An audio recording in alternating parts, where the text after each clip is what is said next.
Fernando de Magallanes lleva 9 meses navegando por el Océano Atlántico. ¡Cazad velas! Las tormentas invernales azotan día a día con más fuerza al hemisferio sur.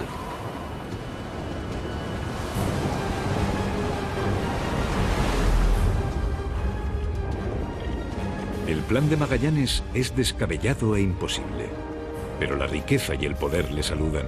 Serán la recompensa a tanto miedo sufrido. Se propone encontrar un paso marítimo que permita alcanzar Asia por el oeste.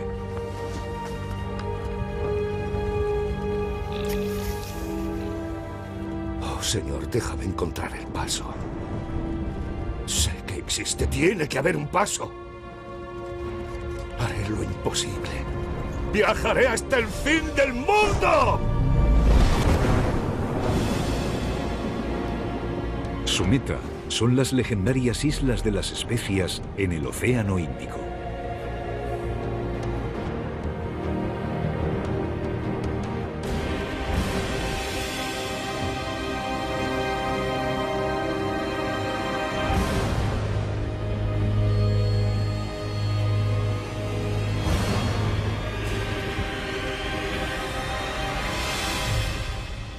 Las potencias navales, España y Portugal, se repartían el mundo a principios del siglo XVI. Su pacto era no entrometerse en el expolio de otros países. El Papa Alejandro VI promete a España los tesoros del Nuevo Mundo del Oeste, a Portugal las riquezas de África y Asia al este. Aunque aún mantienen una tensa relación a causa de las Islas de las Especias. Los españoles no tienen forma de llegar hasta ellas. La única vía conocida es la ruta que atraviesa aguas de dominio portugués. Es la era de los grandes descubrimientos. Desde que Colón descubrió América para los españoles y Vasco de Gama les enseñó la ruta de la India a los portugueses, se estableció una lucha sin cuartel entre las dos grandes superpotencias navales de Occidente, Portugal y Castilla. A partir de ahí, unos minúsculos productos como las especias tenían un valor estratégico incalculable. Quien los dominase, quien controlase la ruta hacia las especierías, dominaría el mundo. Valladolid, el feudo del monarca español. Hace poco que Carlos I de España llegó al trono. Ahora quiere ampliar su poder. Está empeñado en conquistar las riquezas de la tierra y comienza una carrera exhaustiva con Portugal para hacerse con la hegemonía de los 7 mares.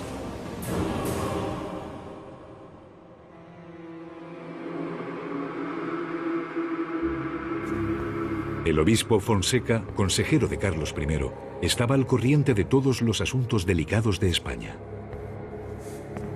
Majestad, por lo menos debemos escucharlo. ¿Escuchar a un capitán portugués? ¿Puede sernos útil en algo? Los portugueses no muestran interés por lo que dice. ¿No? ¿Puede interesarnos a nosotros? Sí, plantea una cuestión descomunal. Afirma que ha descubierto que algo podría hacer peligrar el monopolio comercial portugués en Asia.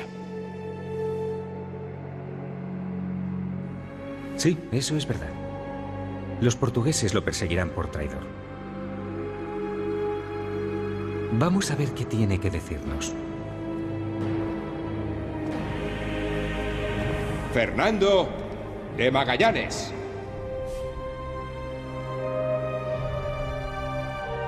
Majestad. Magallanes era portugués.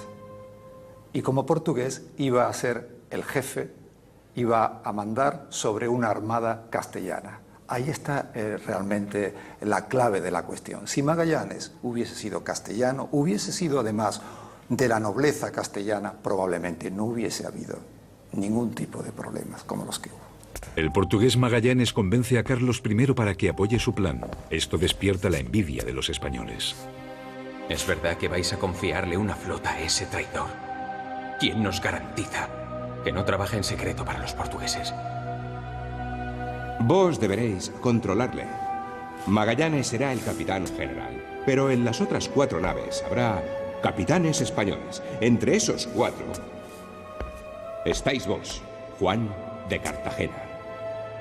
El rey os da su confianza. ¿Queréis someternos a las órdenes de un capitán portugués? Así lo quiere el rey. Juan de Cartagena es un grande de España, es sobrino del obispo Fonseca, mientras que Magallanes es un humilde escudeiro, es un humilde noble de cuarto grado en Portugal. Esa diferencia de estatus hará que exista esa confrontación desde el principio.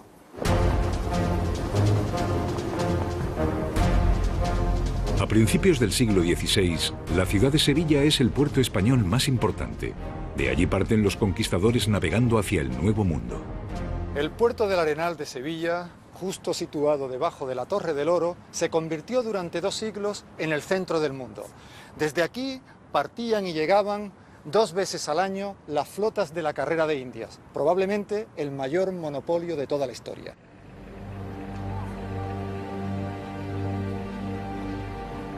En el archivo de Indias se guardan los documentos de la historia colonial española. José de la Fuente sigue desde hace tiempo las huellas de Magallanes.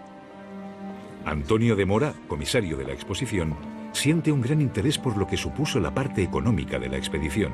Los documentos de 500 años de antigüedad son un tesoro único. Todo eso está detallado en estos legajos y en general en la documentación. Estamos hablando de prácticamente 8,5 millones de maravedíes de la época, que hoy sería una fortuna incalculable, que posiblemente quizá alguna superpotencia en el mundo se podría permitir, pero al cambio en moneda actual sería como un viaje al espacio. Esa elucubración, pero desde luego se ve claramente que hay un riesgo muy importante, que hay muchos intereses en juego, una rivalidad política con Portugal que trasciende tras todo ese control y toda esa documentación.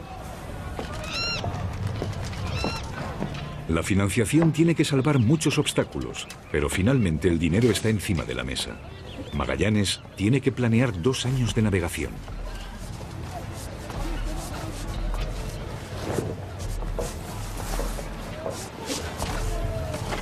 En realidad, Magallanes podríamos entender que se le dieron 5 antiguallas, 5 barcos que estaban en muy malas condiciones, pero su pericia náutica, su pericia como gran conocedor del mundo de la navegación y de los barcos, consiguió que al final lo que eran unos barcos, digamos, de mal porte, pues acabaran siendo 5 verdaderas joyas de la navegación, como se demostró.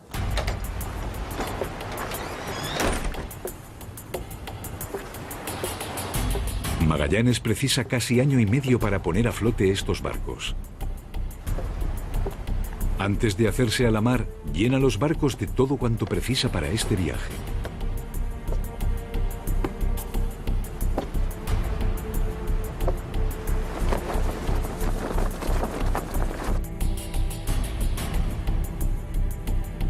Los barcos eran sumamente incómodos, las situaciones de higiene eran desastrosas. De hecho, en el viaje de Magallanes, de 265 tripulantes que partieron de España, regresaron vivos solamente 18. Es decir, la tasa de mortalidad como consecuencia de las enfermedades y las condiciones de vida a bordo eran tremendamente altas. De modo tal que en el barco no había ningún tipo de comodidad para que se acomoden los tripulantes. Solamente el capitán gozaba de algún tipo de confort.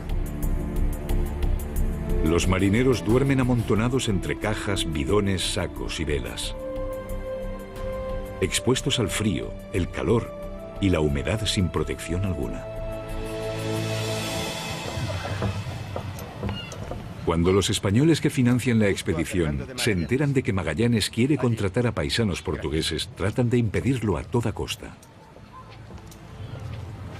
Pero no le ponen inconveniente a un joven de la nobleza italiana, Antonio Pigafetta. Personalmente, Magallanes lo vio como una anécdota. Bueno, hay que imaginar cuando se presenta Pigafetta ante Magallanes, pues lo primero que se le ocurrió a Magallanes es preguntarle: ¿usted qué sabe hacer? No tenéis semblante de marinero. ¿Sois soldado? ¿Cañonero? ¿Carpintero? No. Pues, ¿qué queréis? Quiero viajar a países lejanos. Vamos a estar 2 años navegando. El final es incierto. Sé hablar varios idiomas y sé escribir. Alguien tiene que relatar una expedición así y escribirlo para que los que no están puedan saber lo que sucedió.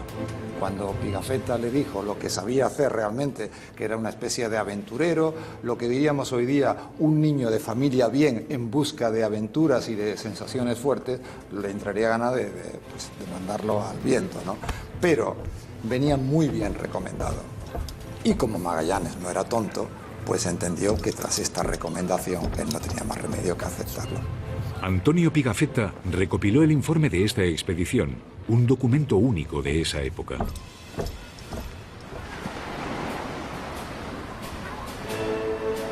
El 10 de agosto de 1519 zarpan del puerto de Sevilla 5 naves. Para Magallanes es un sueño hecho realidad. A partir de ahora es él quien marca el rumbo. Empieza un viaje hacia lo desconocido. ¿Encontrará la ruta hacia las Islas de las Especias dirigiendo sus velas hacia el oeste? ¿Conseguirá la ventaja definitiva de la hegemonía de los mares del mundo en la lucha contra Portugal?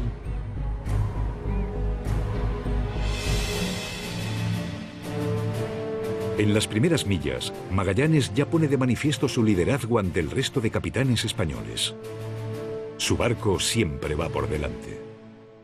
Resulta muy curioso. Magallanes comienza la relación con el resto de la marinería de una forma, digamos, aséptica. Él tiene adversarios prácticamente en el mando, en el resto de capitanes, que son todos castellanos, los veedores, el contador, el tesorero. Pero la marinería, la que es portuguesa, le admira, lo adora, es uno de los suyos, y los que son castellanos lo tienen como una persona más bien adversaria por el hecho de ser de otra nación.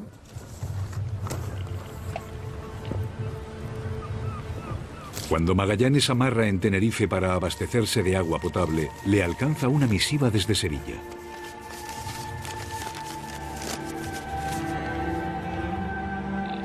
Y es así como he recibido noticia de que existe un plan secreto que han tramado los capitanes españoles. A la primera oportunidad que se les presente habrá una rebelión contra vos.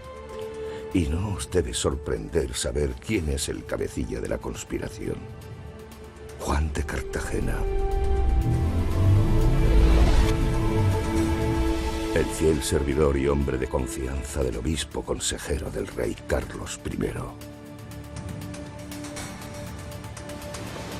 Portugal también está interesado en arruinar el proyecto de Magallanes. Hay mucho dinero en juego. Se arma una flota que yo incluso pensaría que después de las últimas investigaciones, no solamente una flota, sino que se intenta establecer una estrategia múltiple para en distintos puntos del planeta neutralizar, acabar con el ambicioso proyecto de Magallanes. 30 grados a estribor. ¡A estribor! Magallanes no hace partícipe a nadie de sus planes. Percibe la traición por doquier. Cuando tocan a Diana da sus órdenes para toda la jornada. No acepta consejos ni mucho menos oposición. Desde que recibe la advertencia no pierde de vista a un hombre en concreto. Juan de Cartagena, su vicealmirante. ¿Por qué habéis cambiado el rumbo sin consultarnos? No acepto que nadie me exija explicaciones, ni siquiera vos. No soy un simple grumete. Entonces no os comportéis como tal. Hace 2 semanas que navegamos sin rumbo fijo. Los marineros murmuran y yo también me pregunto qué sucede. ¿Quizá nos queréis entregar a vuestros compatriotas? ¡Callad o voy a...! ¿Me amenazáis? ¿Un portugués a un español? ¿Qué planeáis? ¿A dónde vamos? Queremos saberlo. No voy a permitir actitudes exigentes. Soy el comandante general de esta flota. Cualquiera que se oponga a mí pone en peligro la empresa de su majestad el rey. Ya no comandaréis más la nave San Antonio. ¡Relevado!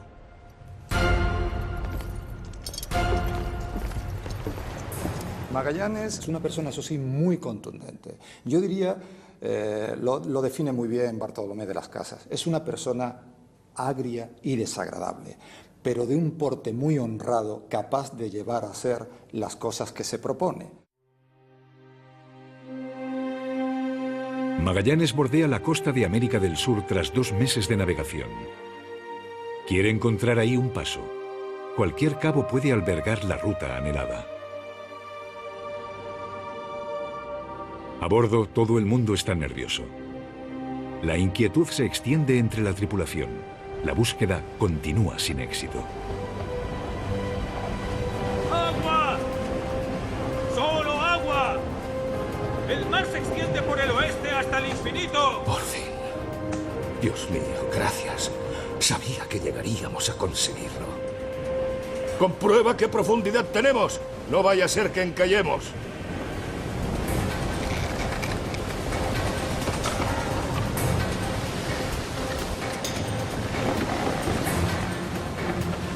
Dividiremos la flota. Bordearemos la costa cabo a cabo buscando el pasaje. Inspeccionaremos cada cala, todas, por pequeñas que sean. No vamos a perder la oportunidad de encontrar el estrecho.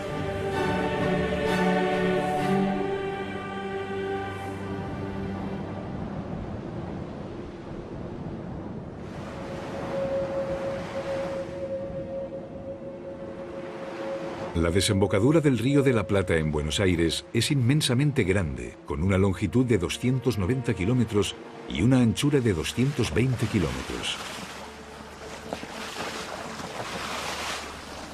Magallanes empieza a confiar. Durante 15 días inspecciona cabo a cabo buscando una conexión entre el Océano Atlántico y el Pacífico.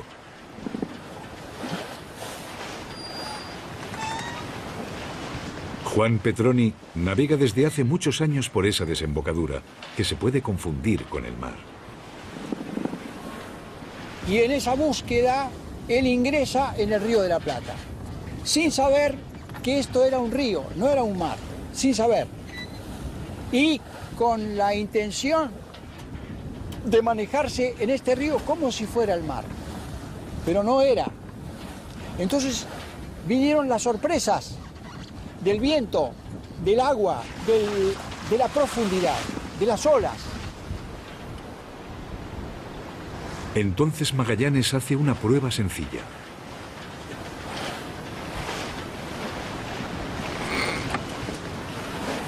Entonces, ¿qué es esto? Esto no es el mar, ¿qué es? ¿Dónde estoy? Entonces prueba el agua, es agua dulce. Entonces tiene que cambiar los planes. Y tiene que irse del Río de la Plata. Esto es.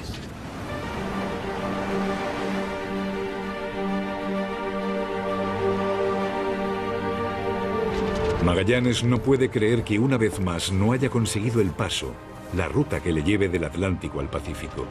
¿Se habría equivocado en todos sus cálculos? ¿Se habría dejado confundir por su propio sueño? A pesar de que hace más de medio año que partió de Sevilla, parecía no haberse acercado ni una sola milla a su meta. Magallanes, precisamente por esa personalidad tan especial, tan peculiar que poseía, en ningún caso iba a desistir de su proyecto. Su proyecto era a muerte o a triunfo. O sea, no había vuelta atrás. Eso es una cosa que hay que tener muy claro cuando se estudia la historia de este viaje y la historia de Magallanes. A todo o a nada.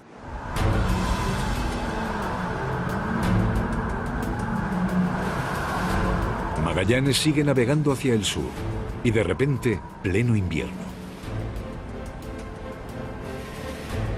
¿Cómo puede justificar ante su tripulación proseguir la búsqueda? ¿Tendría que haber llegado a la conclusión de que sus mapas no eran correctos? ¿Dónde está ese paso a la tierra prometida del que tanto nos hablan? ¿No íbamos a llegar al paraíso terrenal? ¿Al sol del sur? ¿Y dónde estamos? En un maldito desierto de hielo. El viento sopla en contra. Respiramos aire congelado. Y si tocamos la escarcha, se nos congelan los dedos. Tenemos hambre. ¿Por qué nos quejáis a Magallanes? ¿Para que nos eche a los peces? Vos ya sabéis lo que sucede cuando se le lleva a la contraria.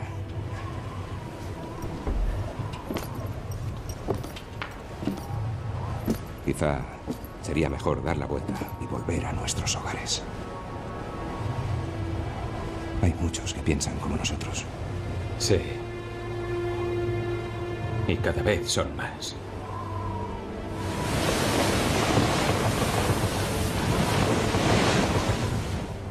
No fui yo. Fue el rey quien designó el rumbo de este viaje. Vamos a navegar el tiempo que sea necesario para encontrar ese paso. Si no en este invierno, pues la próxima primavera. Hasta ahora no os ha faltado pan ni vino. Y hay suficiente agua fresca. A ver si alguien lo entiende. Estamos a punto de conquistar un nuevo mundo, el mundo de las especias. Cuanto mayores sean los esfuerzos y los peligros, más ricos seremos. Debemos continuar hasta encontrar el pasaje. ¡No nos rindamos! El rey nos pagará generosamente. Magallanes está obsesionado con su meta que parece muy lejana. Casi no avanza a causa de las tempestades invernales del hemisferio sur. Entonces, se abre inesperadamente delante de él un nuevo cabo.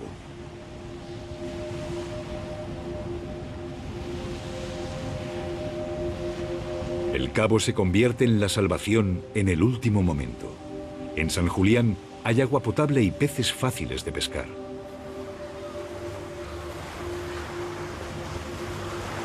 Magallanes decide establecer ahí su cuartel de invierno sin consultarlo a la tripulación. En la latitud sur 49 grados 30 minutos encontramos un buen puerto. Decidimos pasar aquí el invierno y esperar a la estación apropiada para proseguir el viaje.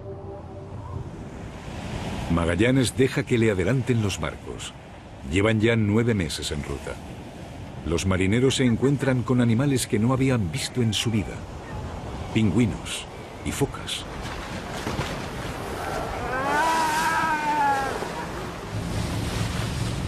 La mar embravecida, los vientos helados, el hambre persistente, los hombres desfallecen lentamente.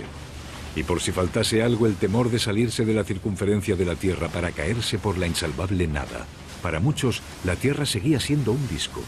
¿Serían los delfines con sus formas peculiares mensajeros de esa nada a la que se dirigían?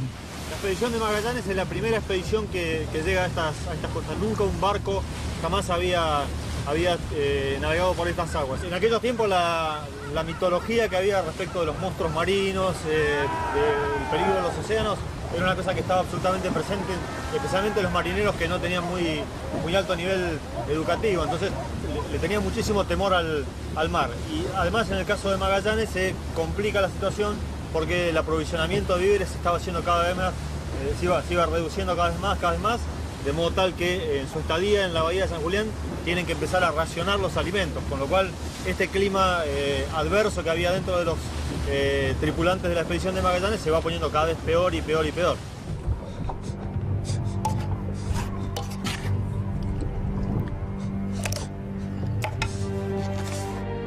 ¿Hasta cuándo habrá que aguantar esto? Las ratas viven mejor que nosotros. El descontento crecía entre la tripulación. A pesar de ello, Magallanes no reparó en racionar la comida. El pan y el vino tenían que alcanzar hasta llegar a las Islas de las Especias. Esto podría suponer meses. Magallanes tenía que ahorrar víveres.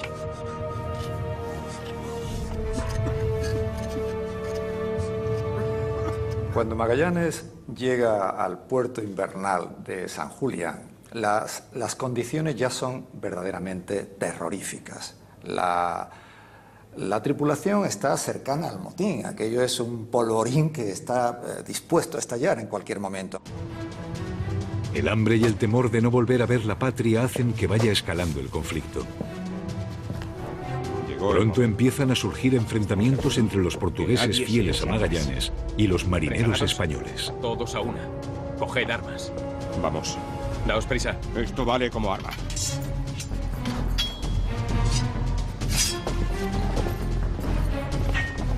La noche del 2 de abril de 1520 estalla finalmente el motín.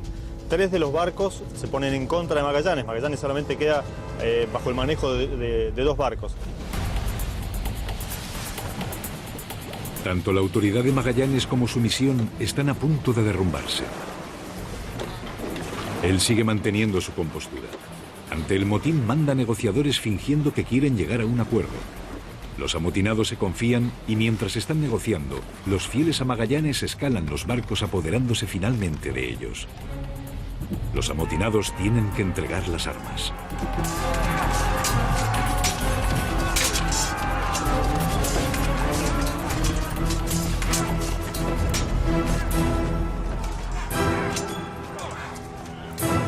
Esa noche del 2 de abril, Magallanes logra controlar ese motín, demostrando un extraordinario manejo militar de la situación, manejo de la estrategia, y al día siguiente Magallanes planea hacer un juicio, llevar a todos los que él considera culpables de este motín a juicio. Ese juicio iba a ser decisivo en el destino de la Armada de Magallanes. Magallanes es, según la legislación marítima, juez supremo, que juzga y condena.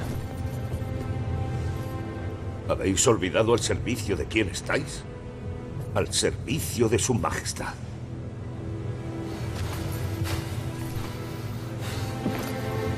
¡Al servicio de España! No podéis acusarnos de no cumplir con nuestra obligación. ¿Ahora también sois cobardes? Llegué a pensar que al menos teníais el valor que caracteriza a los españoles. ¿Dónde está el paso que nos lleva a las Islas Molucas? Llevamos meses en este desierto de hielo. ¡Queremos regresar! ¡Jamás! Antes muerto que regresar humillado. Ya hemos perdido demasiados hombres. Se han muerto de frío. O se han caído por la borda. ¿Es eso lo que queréis? ¡Al diablo con las especias! ¡Al diablo con el oro! Quizás consideráis que sería justo matarme. Habéis traicionado algo más que nuestro objetivo. Ya no sois dignos ni de sentaros en un barco con nosotros.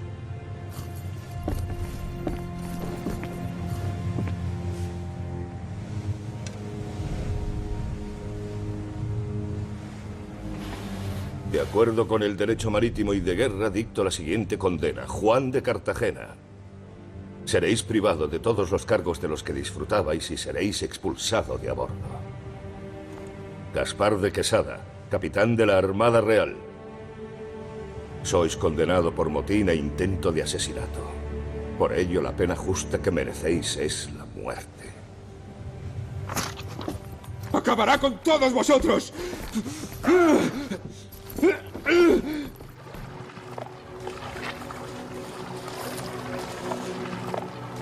Uno por todos.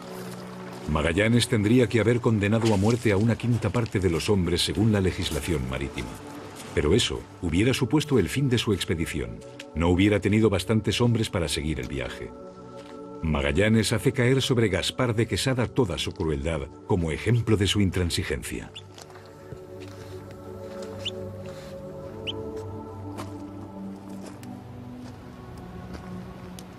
Cartagena tenía relaciones con el poder, con el rey de España. El obispo era su primo, una persona sumamente importante. Magallanes no se atreve a ejecutarlo. Lo que hace es desterrarlo, es decir, condenarlo a quedarse en tierra mientras los barcos, los 5 barcos de Magallanes emprenden nuevamente el viaje hacia el sur.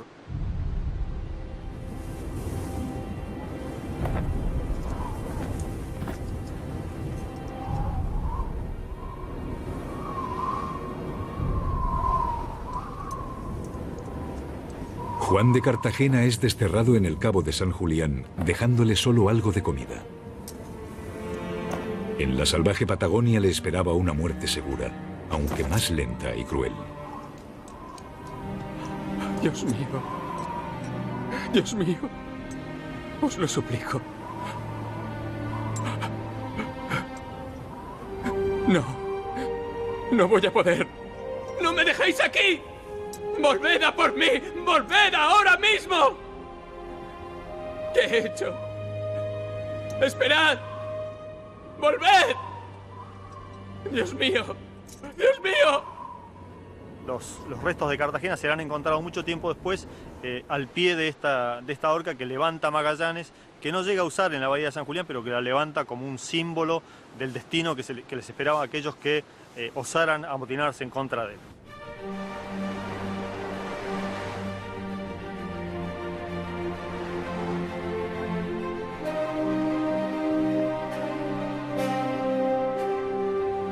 A finales de agosto de 1520, casi 5 meses después de la parada, la flota abandona el Cabo de San Julián. Ha pasado el invierno. Magallanes prosigue en busca de la ruta marítima. No hay tribulación que le haga retroceder. No le importa que sus hombres hayan dejado de creer en el éxito de su misión. Dar la vuelta ahora sería darle la victoria a sus enemigos. Cuando se vuelve a abrir el mar hacia el oeste, vuelve a surgir la esperanza. Manda 2 naves de avanzadilla. Comienza una larga espera.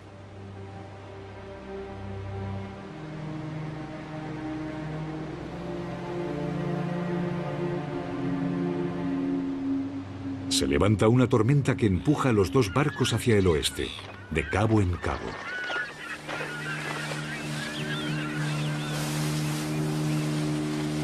Cristian Manca trabaja en el Museo Magallanes en Punta Arenas, en el cono sur de Chile. Conoce muy bien la historia del navegante portugués. Los 2 barcos que descubrieron el estrecho comenzaron a avanzar por la pequeña apertura que en español llamamos Primera Angostura.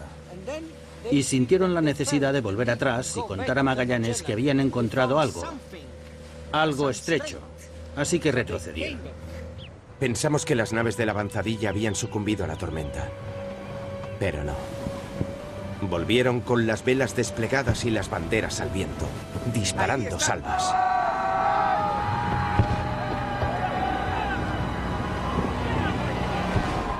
Las naves de avanzadilla regresan con buenas nuevas. La ruta se alargaba más y más hacia el oeste, y el agua seguía siendo igualmente salada.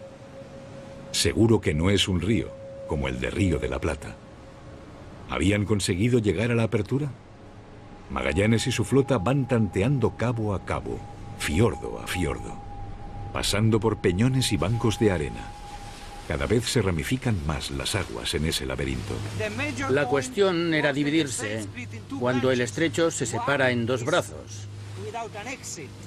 Uno no tiene salida y el otro va hacia el norte otra vez. En este punto es donde Magallanes tuvo más problemas.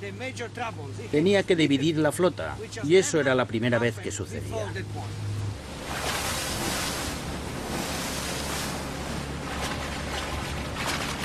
En aquella época no existían cartas de navegación de esa zona. Los bancos de arena y los arrecifes subacuáticos son una constante amenaza. El laberinto no parece tener salida. Es cuestión de valor y perseverancia. Una y otra vez vuelven los barcos y se dirigen nuevamente hacia el oeste. ¿Habrá alguna salida de ese laberinto marino? Esto no es un estrecho normal. Tiene 600 millas de aguas navegables. Y ellos fueron los primeros que se adentraron en él. Tenían miedo de todo lo que les rodeaba. La gente, el tiempo. Así que tuvieron que luchar contra las condiciones del estrecho.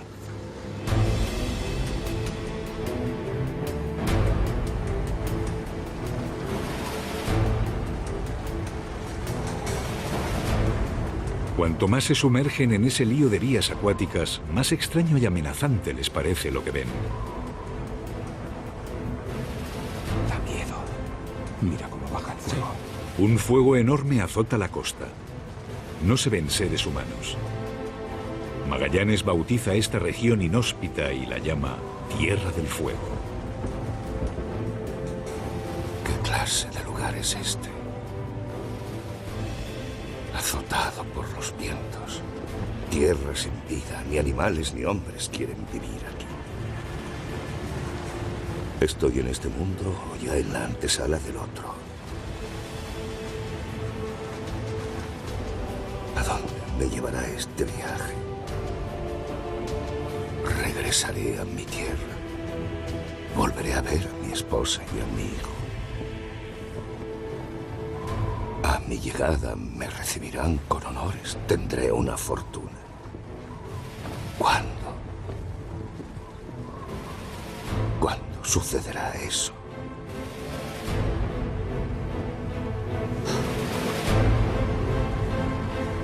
Magallanes busca durante más de un mes la ruta del oeste. Sin instrumentos de navegación modernos. Exprime a su gente hasta la última gota. Quien no se ha planteado hasta el momento acabar con su vida, seguro que ahora lo hará. Y entonces llega el giro decisivo.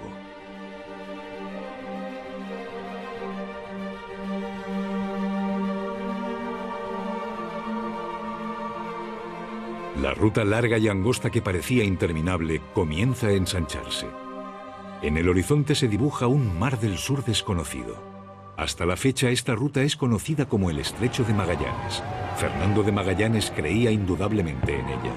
Demostró que existe una ruta de comercio entre el Atlántico y el inmenso mar del oeste, por la cual se llega navegando hasta las riquezas de Asia. Santa María, Madre de Dios, ruega por nosotros pecadores ahora y en la hora de nuestra muerte. Amén. Gracias, Señor. Magallanes estaba en la gloria. Os podéis imaginar, si estás 5 años buscando algo, porque hay que calcular 5 años, preparar la expedición, convencer a Carlos I para que le apoye, el viaje, el motín, y si finalmente lo encuentras, estás en la gloria. Pero solo un par de días después recibió la noticia de que uno de los barcos, el que llevaba las provisiones, toda la comida, había desaparecido. Y luego, de la alegría, pasas a la desesperación otra vez.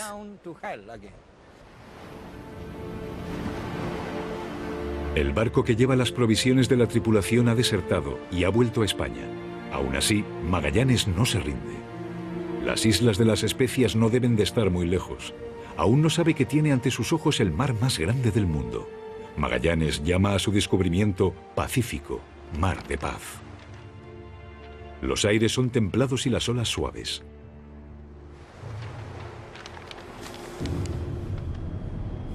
Será un viaje largo. Días, semanas, pasan meses, pero no hay tierra a la vista. Vuelven las dudas, la desesperación. ¿Encontrarán algún día las islas de las Especias? Nada más encuentran un sol abrasador y un mar interminable. Ya solo es cuestión de sobrevivir. Cual cementerio flotante en este desierto de agua vagan los barcos. Todas las provisiones se han acabado. El agua se ha podrido. Se les caen los dientes. Se les pudren los miembros del cuerpo. El escorbuto, una falta de vitamina, el látigo de los marineros se los va llevando uno tras otro. Vi a uno que miraba con ojos ávidos a un español que acababa de morir, mientras movía la mandíbula como si algo masticara. No había duda de que estaba pensando qué parte del cuerpo muerto podía cortar para comérsela cruda inmediatamente.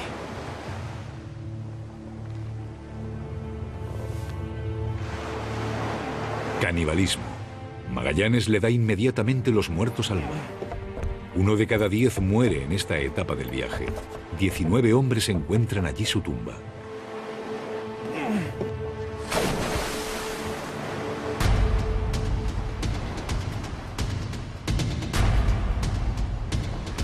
¡Tierra! ¡Tierra a la vista! ¡Tierra a la vista! La salvación en el último momento. Después de 3 meses y 20 días, tierra a la vista. Llevan año y medio de travesía.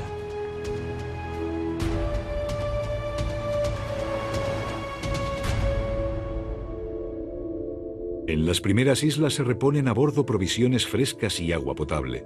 El viaje continúa. Magallanes descubre las Filipinas. Así se llamará más adelante este archipiélago.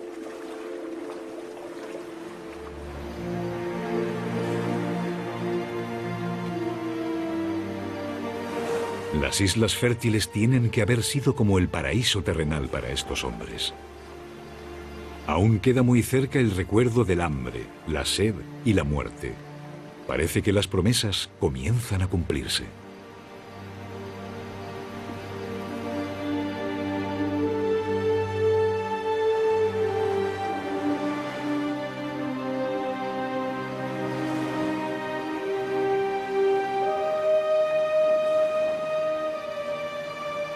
Magallanes lleva a bordo a su sirviente, Enrique. Es de Sumatra, lugar no muy distante de las Islas de las Especias. Este le servirá de intérprete. Magallanes no puede imaginarse que ha llegado su hora en las Filipinas. Cuando se acerca a los habitantes de la isla, sucede algo inesperado.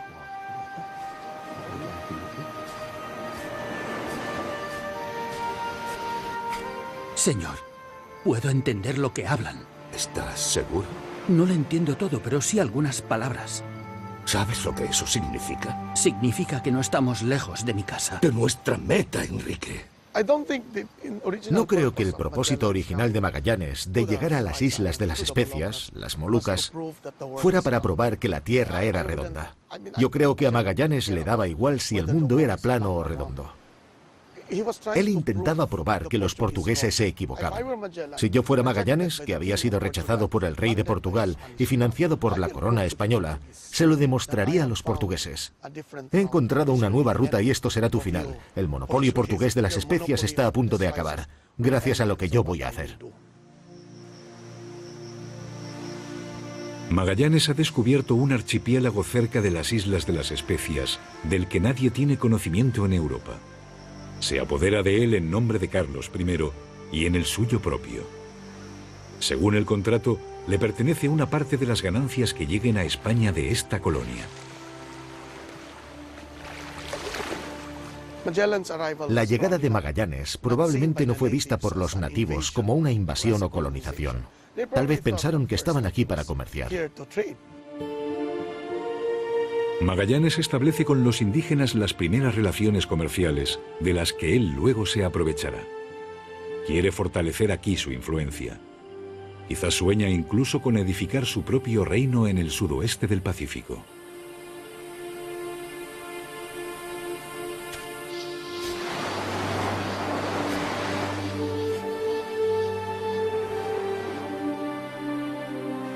Magallanes es una persona profundamente religiosa. El domingo de Pascua del año 1521 celebra en la playa de Limassagua la Santa Misa. No sabemos si invitó a los indígenas a participar de ella. La conquista del mundo por parte de los reyes de Portugal y de España fue entendida como un encargo divino. Las misiones tenían que servir para inculcar a los indígenas que el poder era otorgado de forma divina, por lo que había que rendir obediencia a los soberanos elegidos por Dios. Se lucharía en contra de quien no se convirtiera a la fe verdadera. Él estaba intentando convencer a los nativos para que se pusieran del lado de España, para que se hicieran amigos de España y comerciaran. Así que nunca sabremos, si se hubiera quedado más tiempo, si hubiera llevado a cabo la conquista, si habría sido igual de grande y brutal que la acometida por los conquistadores de América del Sur. Magallanes navega de isla en isla. Quiere anexionar tantas como le sea posible. Eso le aportará riqueza y poder, tanto para el soberano español como para sí mismo. Los nativos lo acompañan. Las aguas peligrosas no se pueden pasar sin ayuda. Desde Limassagua, la flota toma rumbo hacia Cebú, un importante puerto comercial.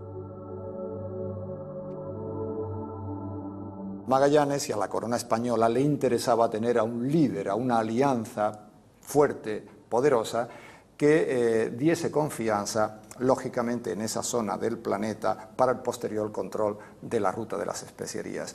Y lo ve a Humabón, al rey de Cebú, lo ve como una persona muy adecuada para él.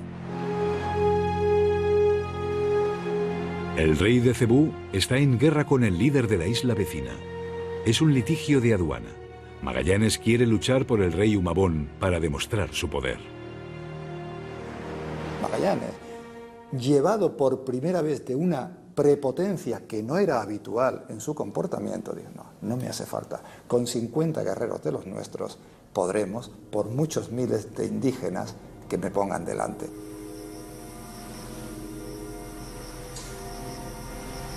El contrincante de Magallanes, Lapu Lapu, y sus guerreros eran de armas tomar. Era un guerrero.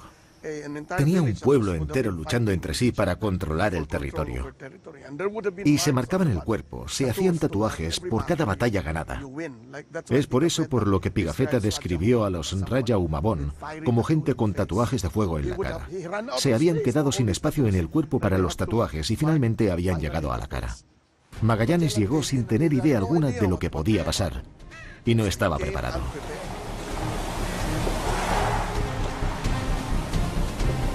...27 de abril de 1521... Magallanes se dirige a la isla de Mactán, isla vecina de Cebú, para enfrentarse en guerra contra Lapu-Lapu. ¡Podemos con ellos, aunque nos superen en número! ¡Hemos superado dificultades mayores que un puñado de guerreros! ¡Vamos a demostrarles lo que significa entrometerse en nuestro camino! Estaba entrando en un territorio donde todos luchaban contra todos o se aliaban. Eran pueblos muy acostumbrados a la batalla.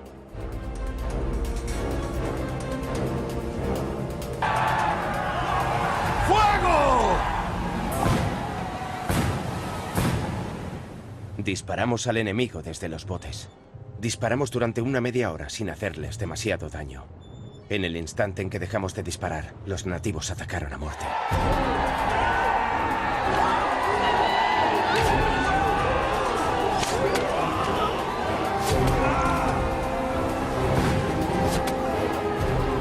Todos ellos eran blancos fáciles. Los 50 o 51 que iban fueron blancos fáciles para las flechas y las lanzas de bambú. Seguro que fue una bonita batalla, digna de ver.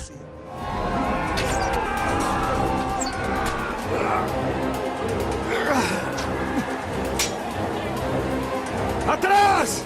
¡Retirad al barco! Y los Lapu-Lapu van ganando. Es como la guerra de Vietnam. Los americanos fueron a Vietnam y quedaron atrapados en el lodo y el barro porque no tuvieron en cuenta que no conocían el terreno. Esto es lo que le pasó a Magallanes.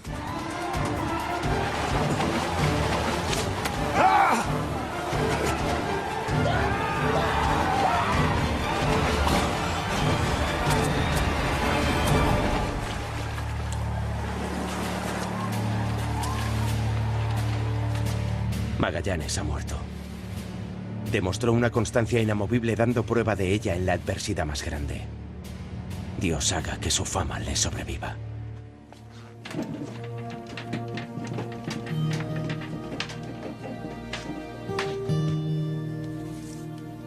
En el archivo de protocolos de Sevilla, donde se guardan los testimonios de la historia de la ciudad, también han sobrevivido al tiempo documentos firmados de la mano de Magallanes.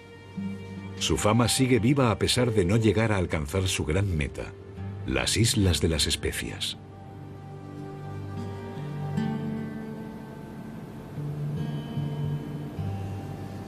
Yo pienso que Magallanes hasta hoy no ha recibido la consideración de Cristóbal Colón o de Francis Drake, a pesar de que sus hazañas son comparables a las de estos grandes marinos, cuando no superiores.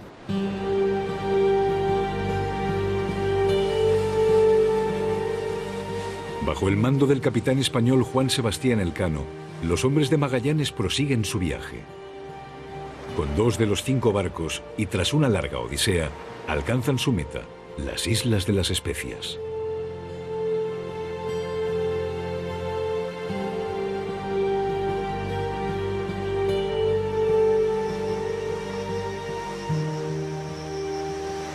Allí, en las Molucas, los marineros cargan esos tesoros por los que Magallanes había arriesgado tanto: nuez moscada y clavo.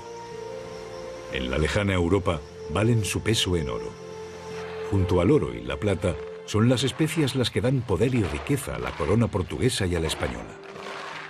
Pronto extenderán sus brazos las otras naciones europeas.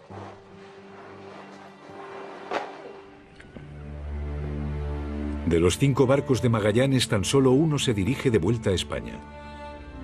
El Victoria navega miles de millas por aguas de dominio portugués, siempre acompañado por el miedo de ser descubierto y expoliado.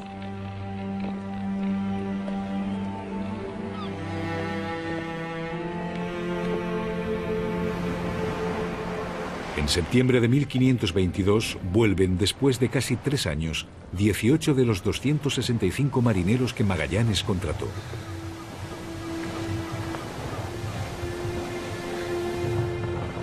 Entre los 18 se encuentra Antonio Pigafetta. La vuelta al mundo a vela de Magallanes se debe a la fama que le dio Pigafetta.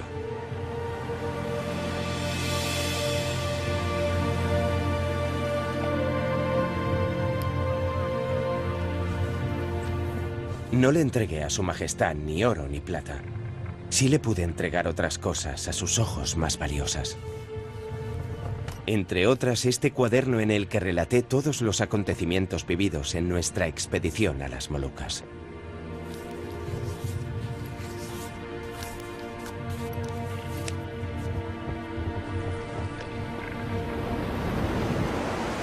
Los retornados reciben una bienvenida oficial. El estrecho de Magallanes, cuyo descubrimiento tanto costó y por el que tantos dieron su vida, no resultó ser una vía comercial rentable y no cobró la importancia esperada. Navegar en sus aguas es demasiado difícil.